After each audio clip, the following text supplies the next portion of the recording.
A glowing screen at 2 in the morning is quietly rewriting your child's brain. This invisible midnight scrolling is reshaping their mood, their focus, and the trust between you two, whether you realize it or not. The usual advice tells you to just take the phone away, but that actually makes the digital obsession worse. By the end of our time together, you'll have a calm, conflict-free system in place that keeps them safe without turning you into the bad guy. Think about the exact moment you handed your child their first smartphone. You probably remember the bright look on their face, the way they carefully held it like it was made of glass. But if you're being completely honest with yourself, you also remember that sudden, quiet drop in your stomach. You knew in that exact second that you were handing them a portal to the entire world, and you had absolutely no way to control what walked through that door. For years, the standard advice was to just monitor them over their shoulder or rely on their promise to be careful. But that's only part of the story, and it's a strategy that fails the moment you turn your back. Most parents never notice this until it's too late, but relying on willpower against an algorithm designed by thousands of engineers is a battle a child will always lose. What happened next for my own family surprised even me. We stopped trying to be the police and started building a digital fence. And the part most parents miss comes when they realize that configuring the actual software on the phone doesn't have to be a secret, sneaky process.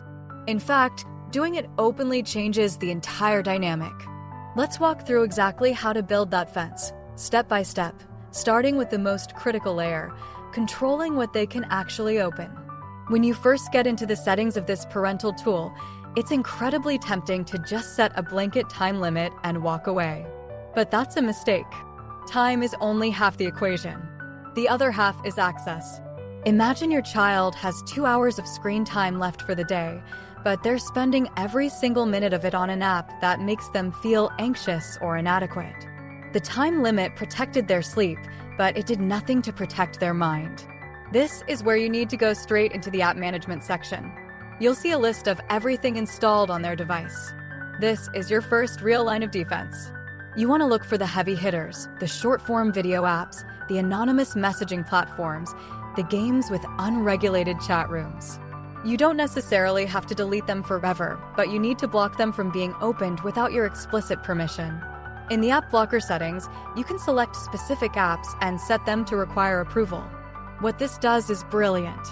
When your child taps on that restricted app, it doesn't just open. A prompt appears asking for your authorization. This one small shift changes everything. It interrupts the mindless scrolling loop. It forces a micro moment of pause where they have to consciously decide if they really want to open that app, and it gives you the chance to say no or to ask them what they plan to do on it. Most parents think this will cause a massive argument, but it actually reduces conflict. You're no longer the bad guy nagging them to get off the phone. The system is just doing its job. But there was one real problem we ran into. The kids quickly figured out that if they couldn't use the blocked apps, they would just open the mobile browser and access the exact same websites. That's why you have to scroll down just a little further in those settings to the web filtering section. You can block entire categories of websites, like adult content or gambling, but more importantly, you can block specific URLs. If you know a certain social media site is causing drama in their friend group, you can block that specific web address. It keeps the digital environment clean without you having to physically check their screen every 5 minutes. Now, let's talk about the second layer, which is the actual screen time limits. This is where the magic of automation comes in. Picture this. It's 8 o'clock at night. The house is quiet. You're reading a book, and your child is supposedly asleep. But down the hall, the blue light is still glowing under their bedroom door. They're deep in a digital rabbit hole, and their brain is wide awake. To fix this, you need to configure the downtime schedule. In the time management section of the tool, you'll find the option to create a daily schedule. You set the allowed hours, say from 7 in the morning until 8 at night. When 8 o'clock hits, the phone doesn't just turn off, which would cause a panic if they needed to call you. Instead, it goes into a restricted mode. Only the apps you specifically whitelist, like the phone dialer, maps, or a calming audiobook app, will work. Everything else is grayed out. The beauty of this is that the phone becomes the bad guy. When they try to open a game at 8:15, the screen simply tells them it's not available right now. You don't have to yell. You don't have to confiscate the device. You just gently point to the screen and say, "Looks like the phone is asleep."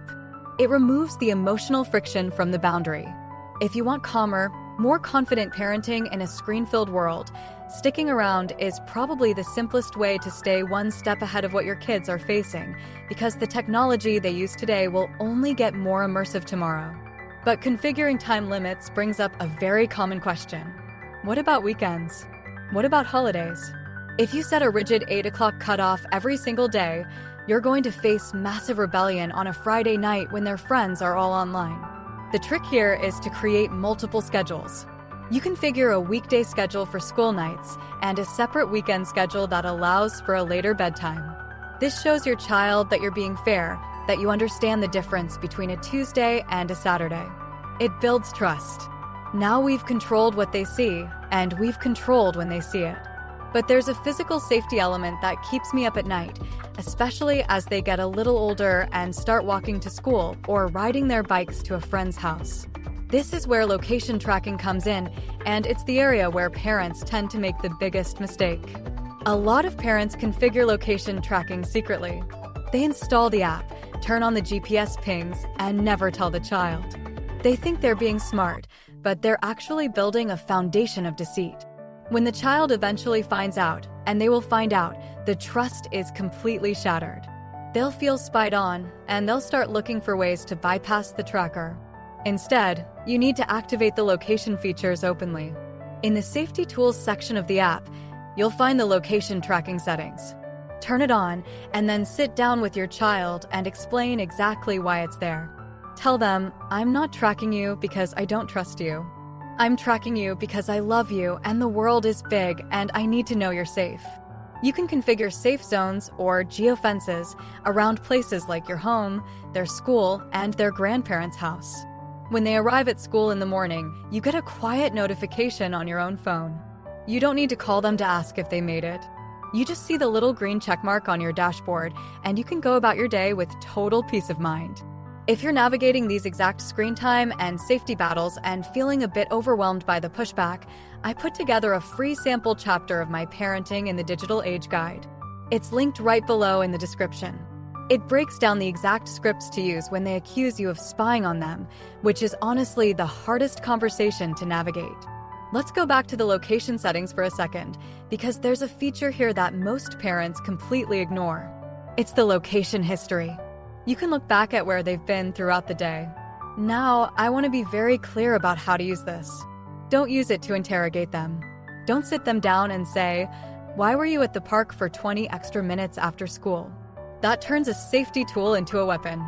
Use it only when there's a genuine safety concern. If they don't come home when they said they would, you can check the history to see if they're just walking slowly or if they stopped somewhere. It's a diagnostic tool, not a surveillance camera. When you treat it with that level of respect, your child will respect the boundary too. As you're going through all these settings, blocking the apps, configuring the downtime schedules, turning on the safe zones, you're going to hit a wall. Your child is going to push back. They'll say it's unfair, that none of their friends have these restrictions, that you're ruining their social life. This is the moment that breaks most parents. This is where you cave and hand over the password, or you get angry and yell. But what happened next in our house surprised even me once we learned how to handle the pushback. The secret is to validate their frustration without changing the boundary. When they say, "This is so unfair, you're treating me like a baby," you don't argue back. You just say, "I know it feels frustrating. I know your friends might not have these limits. But my job is to keep your brain healthy and your body safe, and this is how we're doing it right now." You hold the line with empathy. You don't need to be mean, and you don't need to apologize for keeping them safe. Over time, the initial anger fades. They realize the boundary is solid, and they stop testing it. And then, something beautiful happens. They start to self-regulate. Because the phone goes to sleep at 8 o'clock, they stop fighting you at 8:15. They just accept it. But there's one more layer to this, and it's the most important one of all. It's the layer that no software can ever replace. It's your own behavior. You can't configure a digital fence for your child and then climb right over it yourself. If you've established a rule that there are no screens at the dinner table, but you're secretly checking your work emails under the table, they'll notice. Children are incredibly observant. They don't listen to what we say, they watch what we do. So, as you're putting these controls in place on their device, take a moment to look at your own screen time. Use the exact same tool to set limits for yourself.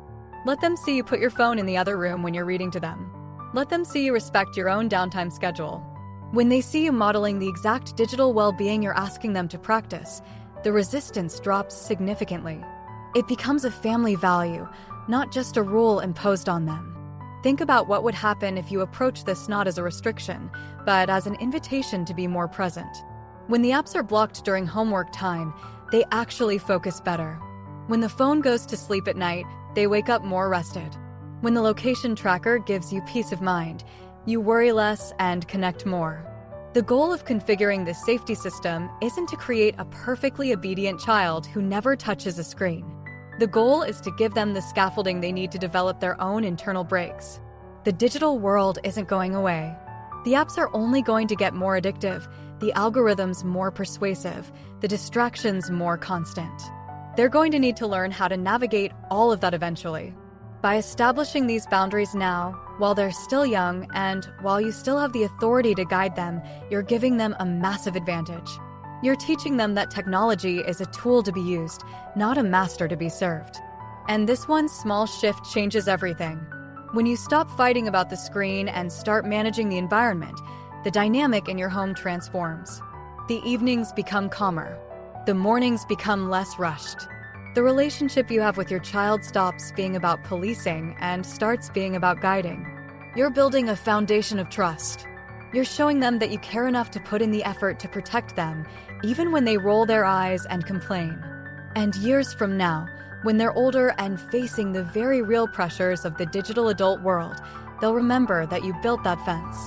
They'll remember that you cared enough to keep them safe, and they'll have the internal tools to keep themselves safe when you're no longer there to do it for them. What's the one screen time rule that actually works in your home, or the one that you're still struggling to enforce? Let me know in the comments, because I read every single one and we can learn a lot from each other's experiences. Remember, you don't have to be a perfect parent, and you don't have to have all the technical answers on day one. You just have to be willing to take that first step, to open the settings, to have the honest conversation, and to hold the line with love. You've got this, and you're doing a much better job than you think.